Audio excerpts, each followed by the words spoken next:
नमस्कार दोस्तों, जय हिंद जय भारत। मैं हूं CL Saini, CDRK Saini BEd classes में आप सभी का हार्दिक स्वागत है, अभिनंदन है। देखिए, हम हमारे चैनल के माध्यम से आप सभी के लिए पाठ योजना निर्माण कार्यक्रम लेकर आए हैं। इस पाठ योजना निर्माण कार्यक्रम के अंतर्गत आपके शिक्षण विषयों पर पाठ योजनाओं का निर्माण करना आपको बता रहे हैं। आज की लाइव क्लास में हम हिंदी गद्य पाठ योजना क्रमांक 14 के अंतर्गत लेखक हजारी प्रसाद द्विवेदी द्वारा रचित एक कुत्ता और एक मैना इस टॉपिक पर आपको संपूर्ण पाठ योजना का ज्ञान करवाएंगे कि आप एक कुत्ता और एक मैना पर आधारित पाठ योजना का निर्माण कैसे कर सकते हैं, कौन कौन से उद्देश्य बनाने हैं, किस तरह के विशिष्टीकरण होने चाहिए, किस तरह का अपेक्षित व्यवहारगत परिवर्तन का उपयोग करते हुए आप प्रस्तावना के प्रश्न कैसे बनाएंगे, कौन कौन से श्रव्य दृश्य साधन का आपको इस पाठ योजना में प्रयोग करना है। तो आप सब बने रहें हमारे साथ, हमारे चैनल के साथ। और यदि आप हमारे चैनल पर पहली बार आए हैं तो हमारे चैनल को सब्सक्राइब करें और पास ही बने बेल आइकन को जरूर दबावें, जिससे हमारे द्वारा जब भी कोई न्यू वीडियो अपलोड किया जाता है या लाइव क्लास चलाई जाती है तो उनके नोटिफिकेशन आपको मिल सके और आप अच्छा अधिगम करते हुए अच्छी पाठ योजना का निर्माण करना आपको आए। देखिए, यहाँ पर जब हिंदी गद्य पाठ योजना का निर्माण करते हैं तो हम सबसे पहले श्यामपट्ट पूर्ति करते हैं। श्यामपट्ट पूर्ति के अंतर्गत विद्यालय का नाम, कक्षा, दिनांक, विषय, विधा, कालांश, समय और बीच सेंटर में हमारा प्रकरण लिखते हैं। प्रकरण को अंडरलाइन करते हैं, इन्वर्टेड कोमाज में बंद करते हैं। तो ये हुई श्यामपट्ट पूर्ति। श्यामपट्ट पूर्ति के बाद हम उद्देश्यों का निर्माण करते हैं। उद्देश्य और हमारे मुख्य प्रकरण के आधार पर विशिष्टीकरण और अपेक्षित व्यवहारगत परिवर्तन बनाते हैं। देखिए, हिंदी गद्य पाठ योजना में हम 6 उद्देश्य बनाते हैं, जिनमें से पहला उद्देश्य होता है ज्ञानात्मक। अब देखिए, ज्ञानात्मक से रिलेटेड विशिष्टीकरण आपको इस तरह बनाने हैं और इस तरह आपको अपेक्षित व्यवहारगत परिवर्तन बनाना है, जिससे छात्रों में हम परिवर्तन ला सके। इसी तरह दूसरा उद्देश्य अवबोधात्मक। अवबोधात्मक से रिलेटेड ये विशिष्टीकरण और ये अपेक्षित व्यवहारगत परिवर्तन आपको बनाना है। इसी तरह थर्ड नंबर का उद्देश्य होता है अभिव्यक्त्यात्मक। अभिव्यक्त्यात्मक से रिलेटेड आपको ये विशिष्टीकरण बनाना है और ये अपेक्षित व्यवहारगत परिवर्तन बनाना है। देखिए, हम जब उद्देश्य का निर्माण करते हैं तब 1 से 2 विशिष्टीकरण बनाए जाते हैं और 2 से 3 अपेक्षित व्यवहारगत परिवर्तन बनाए जाते हैं।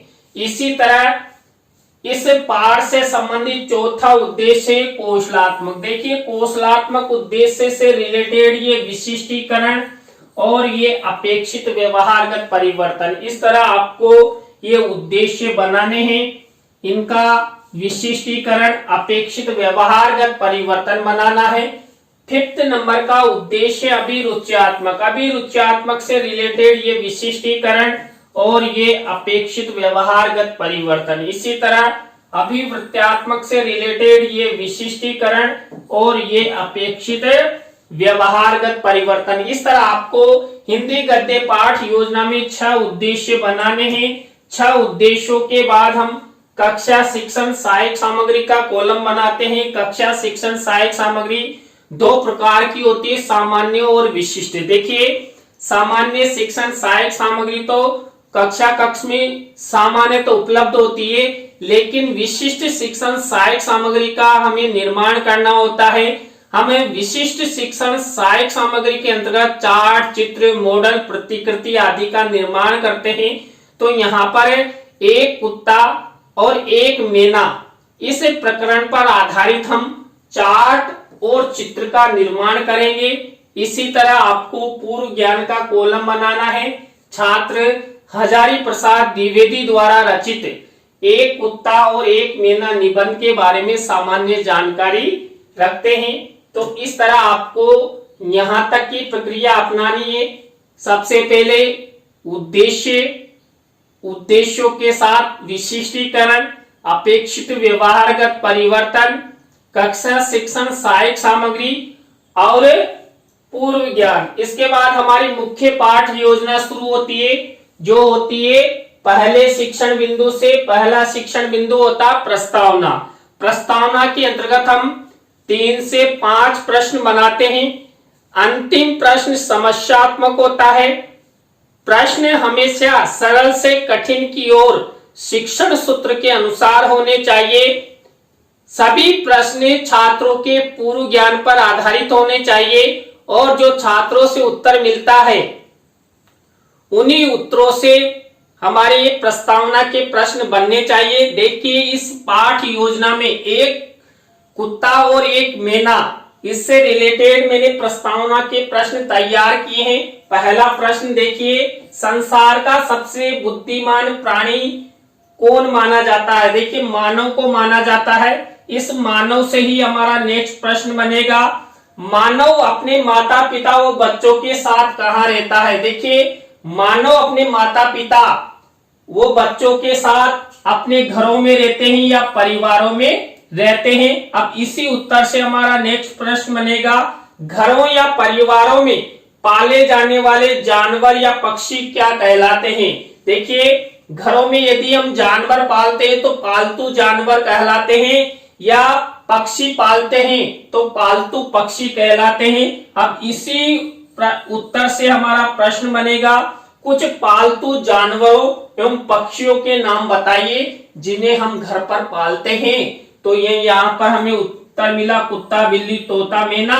अब इसी से हमारा अगला प्रश्न बनेगा, हजारी प्रसाद द्विवेदी द्वारा रचित एक कुत्ता और एक मैना निबंध के बारे में आप सब क्या जानते हैं? तो अंतिम प्रश्न समस्यात्मक हो गया।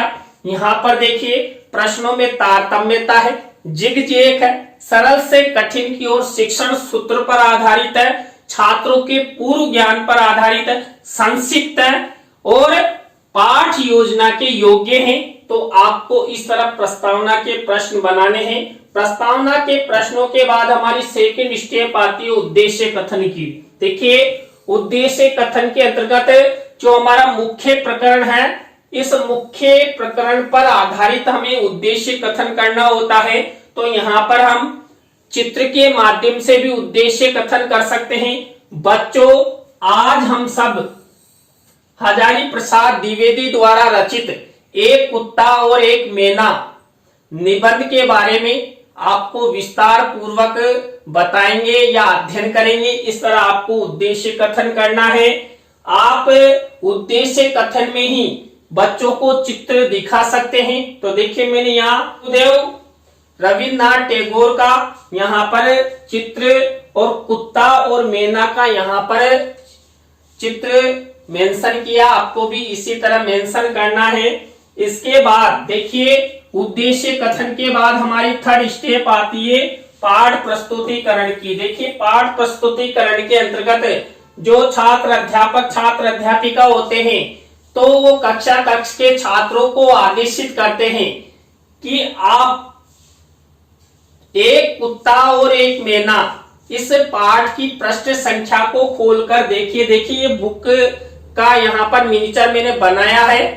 तो यहाँ देखिए हमने सबसे पहले प्रस्तावना के प्रश्न बनाए, प्रस्तावना के प्रश्नों के बाद उद्देश्य कथन किया, उद्देश्य कथन के बाद पाठ प्रस्तुतिकरण की स्टेप अपनाई। 4th नंबर की स्टेप होती है आदर्श वाचन। देखिए आदर्श वाचन के अंतर्गत जो हमारा मुख्य प्रकरण है, इस मुख्य प्रकरण की जो विषय वस्तु है उस विषय वस्तु का यहाँ पर छात्र अध्यापिका द्वारा आदर्श वाचन किया जाता है।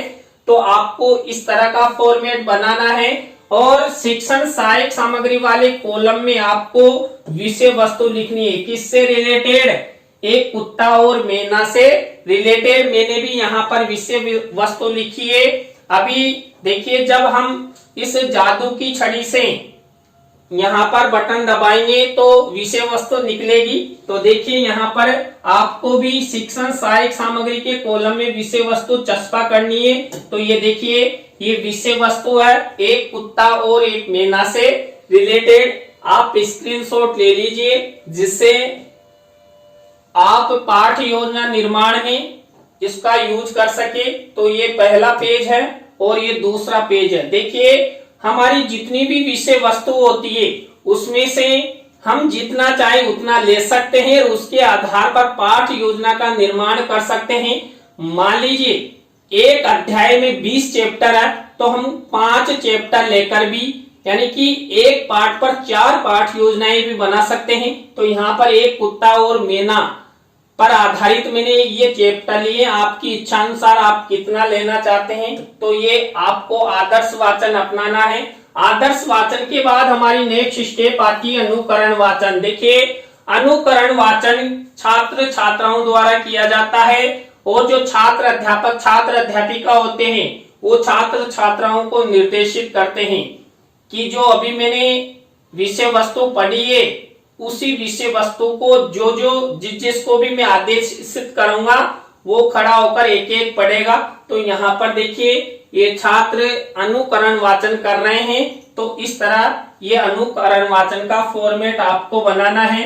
अनुकरण वाचन के बाद हमारी नेक्स्ट स्टेप आती है अशुद्धि संशोधन की। देखिए, अनुकरण वाचन के समय छात्र छात्राओं द्वारा की गई अशुद्धियों का शुद्धिकरण यहाँ पर छात्र अध्यापिका श्याम पट की सहायता से शुद्धिकरण करवाती है।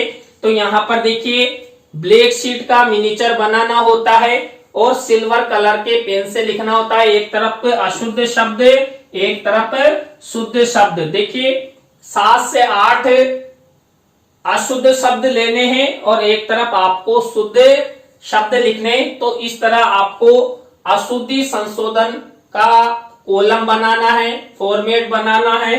तो ये हमारी 6 नंबर की स्टेप हुई अशुद्धि संशोधन।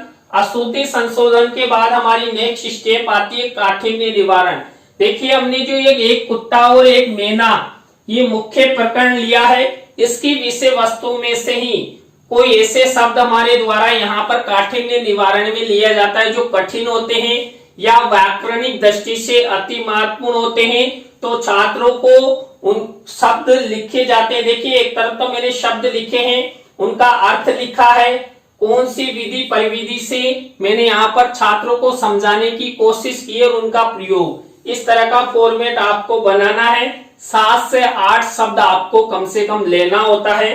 तो देखिए, इस तरह काठिन्य निवारण की स्टेप आपको अपनानी है। सबसे महत्वपूर्ण भी होता है किसमें, गद्य पाठ योजना में काठिन्य निवारण। काठिन्य निवारण के बाद हम सारांश कथन करते हैं।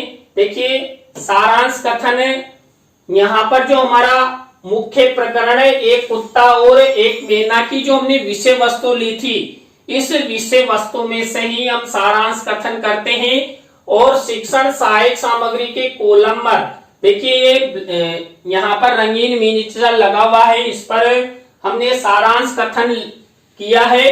तो आपको भी इसी तरह सारांश कथन लिखकर चस्पा करना है।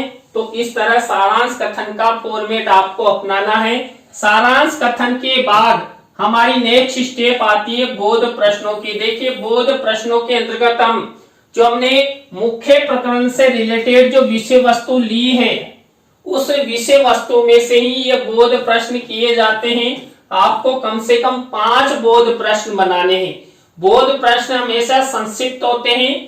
तो यहाँ पर ये बोध प्रश्न और ये बोध उत्तर का फॉर्मेट आपको बनाना है। बोध प्रश्नों के बाद हमारी नेक्स्ट स्टेप आती है मौन वाचन की। देखिए, मौन वाचन के अंतर्गत जो छात्र अध्यापिका होते हैं, ये छात्र छात्राओं को निर्देशित करते हैं कि जो अभी हमने विषय वस्तु का अध्ययन किया है, इसको आप एक बार फिर से मौन रहकर इसका मन ही मन में वाचन कीजिए। तो यहाँ पर ये मौन वाचन की स्टेप अपनानी है। मौन वाचन के बाद हमारी नेक्स्ट स्टेप आती है विचार विश्लेषणात्मक प्रश्नों की। देखिए विचार विश्लेषणात्मक प्रश्नों की स्टेप में क्या करते हैं, थोड़े बड़े प्रश्न लिए जाते हैं, क्यों और कैसे कहां वाले प्रश्न लिए जाते हैं, जिससे छात्रों में जो उनकी विचार विश्लेषणात्मक करने की शक्ति है वो उत्पन्न हो सके, छात्रों में यहाँ पर थोड़ा बड़े प्रश्नों का उत्तर देना आ सके। इस हेतु ये विचार विश्लेषणात्मक प्रश्न बनाए जाते हैं। तो कम से कम आपको 3 से 5 विचार विश्लेषणात्मक प्रश्न लेने, 3 तो लेने ही लेने हैं। तो ये विचार विश्लेषणात्मक प्रश्नों की स्टेप आपको अपनानी है। विचार विश्लेषणात्मक प्रश्नों के बाद हमारी नेक्स्ट स्टेप आती है मूल्यांकन प्रश्नों की। देखिए मूल्यांकन प्रश्नों के अंतर्गत हम क्या करते हैं, मूल्यांकन प्रश्नों के अंतर्गत हम 3 तरह के प्रश्न लेते हैं। देखिए यहाँ पर 3 तरह के प्रश्न लिए गए हैं। तीनों तरह के प्रश्नों में हमने 2-2 प्रश्न लिए हैं, कुल मिलाकर 6 प्रश्न लिए हैं। आपको वही ब्लैक शीट का मिनिएचर का निर्माण करना है, सिल्वर कलर के पेन से लिखना है और किसी भी प्रश्न का उत्तर यहाँ पर नहीं लिखना है। देखिए उत्तर मैंने एक भी नहीं लिखे हैं। जब ये हमारा जो मुख्य प्रकरण है, एक कुत्ता और एक मैना, इसका प्रस्तुतिकरण कक्षा कक्ष में किया जाता है, तब वहां जाकर हम छात्रों से पूछकर इनके उत्तर लिखते हैं। और जब आपका फाइनल लेसन होता है तो एक ये मूल्यांकन प्रश्न आपको लपेट श्यामफलक पर लिखने होते हैं। तो ये मूल्यांकन प्रश्न आपको इस तरह इस फॉर्मेट में बनाना है। मूल्यांकन प्रश्नों के बाद हमारी नेक्स्ट स्टेप आती है गृह कार्य की। देखिए गृह कार्य के अंतर्गत भी जो हमारा श्यामपट्ट कार्य वाला कॉलम है, इस पर ब्लैक शीट का निर्माण करके हमें क्या करते हैं, वही एक निबंधात्मक प्रश्न छात्र छात्राओं को होमवर्क के लिए देते हैं। एक प्रश्न भी दे सकते हैं, 2 भी दे सकते हैं। तो ये होमवर्क हुआ। तो यहां तक देखिए आपको इसी प्रक्रिया का, इसी फॉर्मेट का हिंदी गद्य पाठ योजना के अंतर्गत प्रयोग करना है। तो देखिए आज की क्लास में हिंदी गद्य पाठ योजना क्रमांक 14 के अंतर्गत एक कुत्ता और एक मैना जो हजारी प्रसाद द्विवेदी द्वारा रचित है, इसके बारे में आपको पाठ योजना का निर्माण करना बताया। आज की पाठ योजना की क्लास आपको कैसी लगी कमेंट्स में हमें जरूर बताएं। अच्छी लगी हो तो लाइक करें, कमेंट्स करें और शेयर जरूर करें दोस्तों। और आप भी चाहते हैं कि सर द्वारा हमारी जो पाठ योजना है वो बनाई जाए, तो आप हमारे इस व्हाट्सएप नंबर पर अपना टॉपिक, विषय और कक्षा भेजें। तो अंडर 10 डेज में आपके टॉपिक हमारे चैनल पर अपलोड हो जाएंगे। और आप चाहते हैं कि सर द्वारा हमें पीडीएफ या पीपीटी दी जाए, तो देखिए आपको पेमेंट कर आप हमसे पीडीएफ या पीपीटी भी प्राप्त कर सकते हैं। तो इसी तरह नई पाठ योजना के साथ हम आपसे फिर मिलेंगे CDRK Saini BEd classes YouTube channel पर। जय हिंद, जय भारत, राम राम सा।